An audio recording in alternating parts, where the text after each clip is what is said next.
hello friends मैं आज बनाई आसो मुर्ग मसाला এইকাৰণে লৈ লৈছো মই এটা গোটা চিকেন 1.5 কিলো সাইজৰ চিকেনটো ধুই কেনে এইদৰে মই গুটেটোত ভালদৰে কাট লগাই লম ডিপ কাট লগাই লম এটা বাটিত লৈ লম মই এটা নেমুৰ ৰস হাফ স্পুন নিমখ হাফ স্পুন নতকে অকমান বেছি নহৰু পেষ্ট আৰু আদাৰ পেষ্ট এচামুচ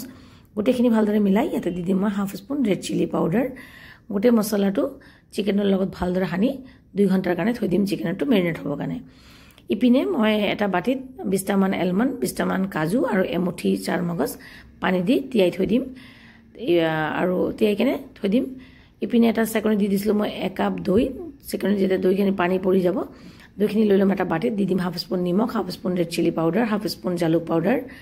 আৰু দি দিম হাফ স্পুন মই চাট মছলা আৰু এচামুচ গৰম মছলা পাউডাৰ গুটেখিনি ভালদৰে হাতেৰে হানি আগৰে পৰা আদা নহৰু পেষ্টৰ লগত মিলাই ৰাখা চিকেনটো দৈ পেষ্টত দি দিম দি কেনে দৈ পেষ্টখিনি দৈ ভালদৰে চিকেনৰ লগত এইদৰে হানি কেনে লগাই দিম লগাই কেনে থৈ দিম 1 ঘণ্টাৰ কাৰণে কেৰাহী এটা পাতি কেনে দি দিম তাতে মই ৰিফাইন অইল হাফ কাপ তেলখিনি গৰম হোৱা চিকেনটো হাতে তেনেকে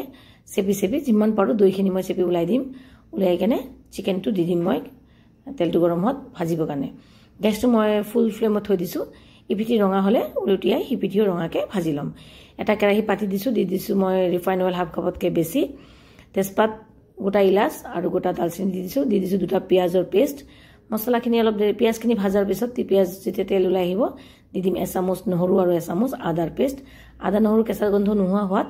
দি দিম দুটা ডাঙৰ সাইজৰ বিলাহী পেষ্টখিনি যেতিয়া শুকাই যাব তেল উলাই আহিব তেতিয়া দিম হাফ স্পুন নিমখ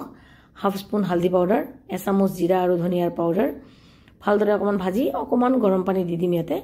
দি কেনে দি দিম মই ইয়াতে 1.5 spoon red chili Kashmiri red chilli powder দি কেনে মছলাটো ভালদৰে ভাজি লম মছলাৰ পৰা যে তেল উলাই আহিব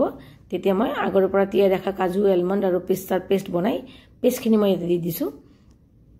স্লো ফ্লেমত গেছটো থৈ এতিয়া ভালদৰে মছলাখিনি ভাজি লম মছলাৰ পৰা এনেকৈ তেল উলাই আহিলে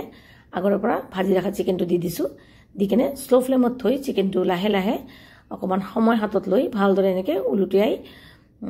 মছলাৰ লগত ভাজি লম চিকেনটো ভাজাৰ পিছত 1.5 কাপ গৰম পানী দি ঢাকি কেনে বহাই দিছিলো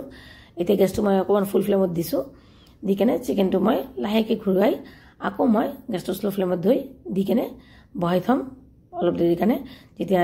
জুলখিনি শুকাই যাব তেল উলাই আহিব তেতিয়া মই এটা সাৰ্ভ কৰি দিম চিকেন মুৰ্গ মছালা মোৰ ৰেডি